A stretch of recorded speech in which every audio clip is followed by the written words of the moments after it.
KSRTCയുടെ Swift superfast സെഗ്മെന്റിലേക്കുള്ള ആദ്യത്തെ AC bus service ആരംഭിച്ചിട്ടുണ്ട് കേട്ടോ. ഡീറ്റെയിൽ ആയിട്ട് കാണാം. ചാലക്കുടിയിലെ ഹെവി കൂൾ എഞ്ചിനീയറിംഗ് കമ്പനിയിൽ നിന്നാണ് 6 ലക്ഷം രൂപ ചെലവിൽ Swift superfast air bus convert ചെയ്ത് AC ബസ്സാക്കി മാറ്റിയിട്ടുള്ളത് കേട്ടോ. ആദ്യ AC ബസിന്റെ സർവീസ് സമയം വരുന്നത് കാലത്ത് 8 മണിക്ക് തിരുവനന്തപുരത്ത് നിന്ന് എടുത്ത് എറണാകുളത്തേക്ക് ഉച്ചയ്ക്ക് 2 മണിയോടുകൂടി എത്തിച്ചേരുന്ന രീതിയിലാണ്. നേരിട്ട് എഞ്ചിനിൽ നിന്ന് കണക്ട് ചെയ്യാതെ ബാറ്ററികൾ ഉപയോഗിച്ച് പ്രവർത്തിപ്പിക്കുന്ന രീതിയിലാണ് ഇതിന്റെ AC അറേഞ്ച് ചെയ്തിട്ടുള്ളത്. അകത്തും പുറത്തുമായിട്ട് ബസ്സിൽ വന്നിട്ടുള്ള മാറ്റങ്ങൾ കാണിച്ചു തരാം. ഫ്ലോറിംഗ് മാറിയിട്ടുണ്ട്, അതായത് അലുമിനിയം ഷീറ്റിൽ നിന്ന് മാറി AC ബസ്സുകളിൽ ഇതുപോലെ തന്നെ ആയിട്ടുണ്ട് കേട്ടോ. അതുപോലെ ഡ്രൈവർ ക്യാബിൻ ആണെങ്കിൽ മൊത്തത്തിൽ റെക്സിൻ കവർ ചെയ്തിട്ട് മനോഹരമാക്കിയിട്ടുണ്ട്. ക്യാബിൻ പാർട്ടീഷൻ ചെയ്തിട്ട് സീലിംഗും കർട്ടൻസ് ഉൾപ്പെടെ വൃത്തിയായിട്ട് ഫിറ്റ് ചെയ്തിട്ടുണ്ട് കേട്ടോ. മൊത്തത്തിൽ ഇന്റീരിയറിന്റെ കളർ തന്നെ വേറൊരു ടൈപ്പിലേക്ക് ലുക്ക് ആക്കിയിട്ടുണ്ട്.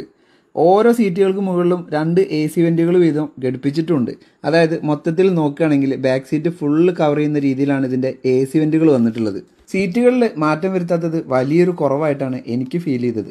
പക്ഷേ ഇത്രയും കുറഞ്ഞ പൈസയ്ക്ക് ഒരു AC ബസ് യാത്ര വേറെ ഉണ്ടോയെന്ന് എനിക്കറിയില്ല. നിലവിലുള്ള സൂപ്പർ ഫാസ്റ്റ് ബസിന്റെ ചാർജിൽ 10% മാത്രമാണ് മാറ്റം വരുത്തിയിട്ടുള്ളത് കേട്ടോ. AC ബസ്സുകളായിട്ട് കൺവേർട്ട് ചെയ്ത ബസ്സുകളിൽ ആദ്യത്തെ ബസ്സാണ് ഈ സർവീസ് നടത്തുന്നത്. ഇനിയും ബസ്സുകൾ വരാനുണ്ട്, ഏതൊക്കെ റൂട്ടിലാണെന്ന് അറിയില്ല. യാത്ര ചെയ്യാനായിട്ട് അത്യാവശ്യം കംഫർട്ടായിട്ട് തന്നെ തോന്നിയത്. ഈ ഒരു വേനൽക്കാല യാത്രയിൽ AC ബസ് വലിയൊരു ആശ്വാസം തന്നെയാണ്. ഡ്രൈവർ ക്യാബിനിൽ ചൂടൽപ്പം കൂടുതലാണ്. വരും ദിവസങ്ങളിൽ അതിനെന്തെങ്കിലും പരിഹാരം ഉണ്ടാവുമെന്ന് കരുതാം.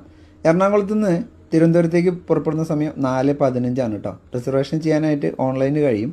അപ്പോൾ ഇതിൽ യാത്ര ചെയ്തവർ അഭിപ്രായങ്ങളൊന്ന് കമൻറ്റ് ചെയ്യും കേട്ടോ.